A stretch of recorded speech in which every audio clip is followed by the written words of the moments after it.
আসসালামু আলাইকুম। কতই না সুন্দর ছিল সেই দিন, যেদিন প্রথম আমি হেদায়েত পেয়েছিলাম। আর এখন কতই না খারাপ দিনগুলো, যখন বুঝতে পারছি আমি বিপথে চলে যাচ্ছি, তবুও ফেরাতে পারছি না নিজেকে। আমার নফস,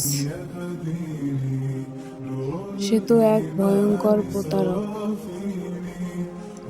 যতবারই বিশ্বাস করেছি, ততবারই ক্ষতিগ্রস্ত হয়েছি। কোথায় গেল সেই সব দিন, যখন এক ওয়াক্ত নামাজও কাজা যেত না, আর এখন প্রায়শই ছুটে যায় ফজরের নামাজ। আমার হেদায়েত হারিয়ে ফেলার জন্য আমি নিজেই দায়ী। কতই না ভয়ঙ্কর, তাই না? আমি বুঝতে পারছি যে আমি ভুল পথে যাচ্ছি,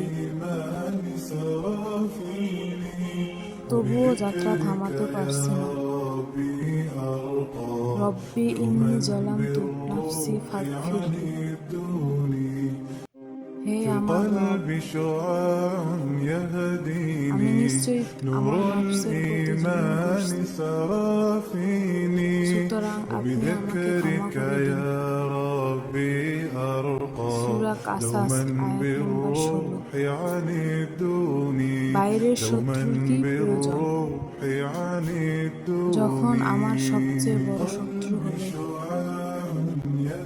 আমার নিজেরই নফস। আমি আবার চলছি আমার রবের পথে। নফস, সে তো এক ভয়ঙ্কর প্রতারক।